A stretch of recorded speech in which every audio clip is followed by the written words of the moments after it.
We're at the Fuel Ethanol Workshop in St. Louis and broadcasting from the Eisenman booth, Eisenman Clean Air and Energy Technology. Our guest is John Christianson, principal partner of Christianson and Associates based in Wilmer, Minnesota.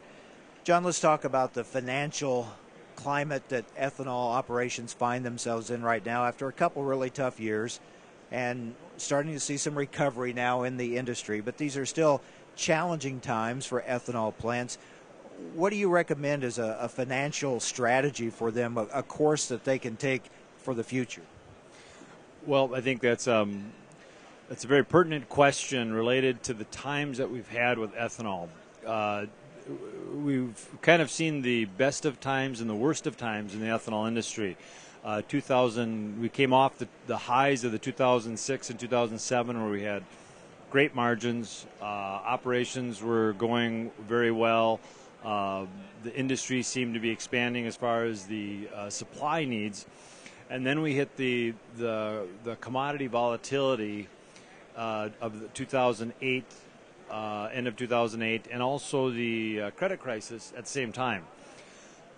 Really, essentially caught a number of plants off guard. It was a very difficult time. It was very difficult circumstances to anticipate as a manager of the plants. Now, again, looking back in hindsight, it's easy to say that, well, we made some mistakes, but at the time, those are the decisions that you had to work with at the time. So, especially hard for those highly leveraged operations at the time. That's correct. We had so many plants that were just coming on with a significant amount of leverage, and so they were had significant amount of debt. The volatility in the commodity markets made it very difficult for them as far as the working capital needs that were required. And so there were a number of plants that have there were bankruptcies, there were that were in financial trouble and default, but in actuality a number of those plants really ran out of cash.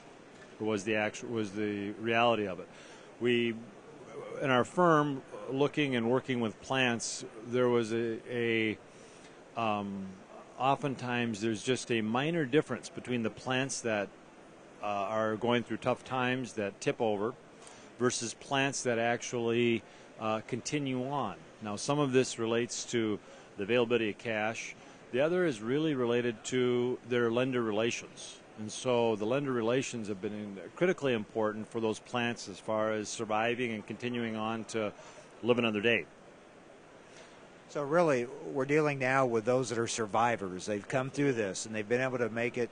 How do they position themselves moving forward to maybe better weather some of the volatility that could still be out there? Yeah, the environment is different. The plants are also, I think, approaching the environment differently as well.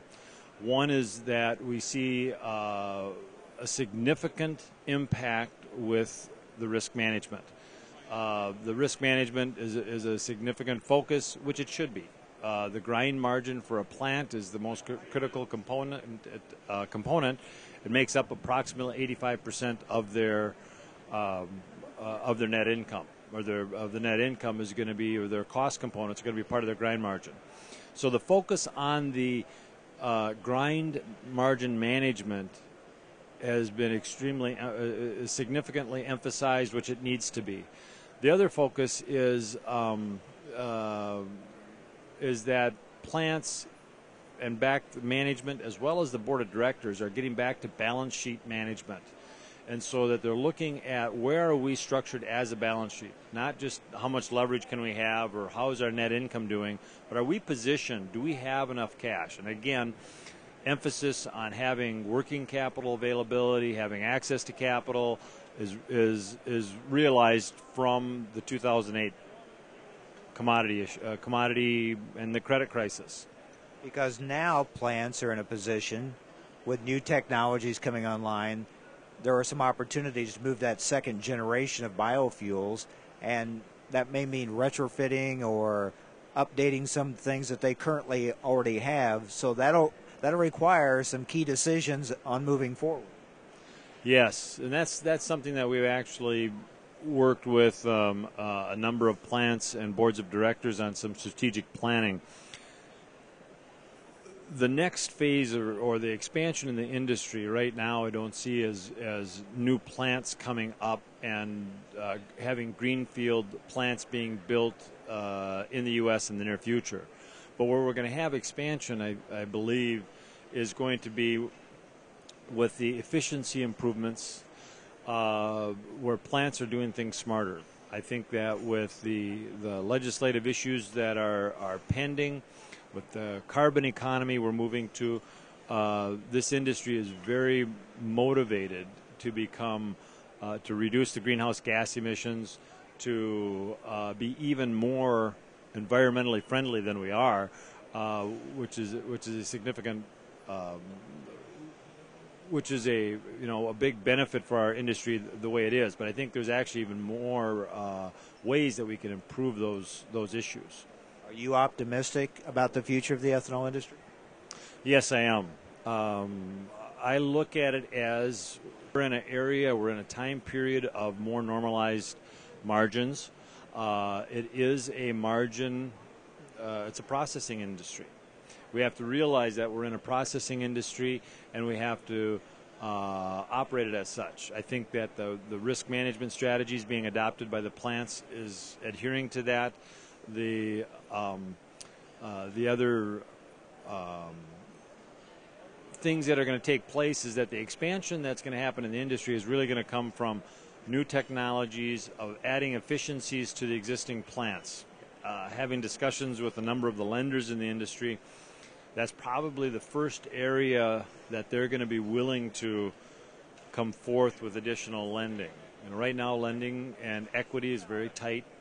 It's tight in all industries. It's not just the ethanol industry. But there are opportunities ahead for the industry.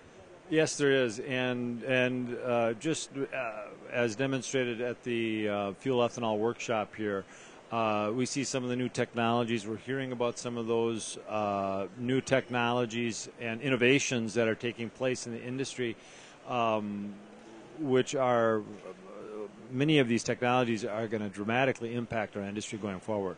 So it will, for those boards of directors at those ethanol plants, that strategic planning that you've talked about will enable them to take advantage of these new opportunities. Absolutely. Our firm is, we have a benchmarking service, so we're very big on assisting plants, on helping them analyze, this is where you are. This is where you are financially. This is where you are technologically. This is, this is where you want to go. Now let's develop a plan as to how you get there. But that plan has to be safe. It has to be something that ensures you that you are going to be around. Because an important part after 2008, it's important to realize that you want to be one of them standing at the end of the day. Thank you, John. Appreciate it. Thank you very much. It's a pleasure being here, and I appreciate your show. John Christianson, the principal partner of Christianson Associates from Wilmer, Minnesota, here at the Fuel Ethanol Workshop in St. Louis, broadcasting from the Eisman booth. I'm Mike Adams.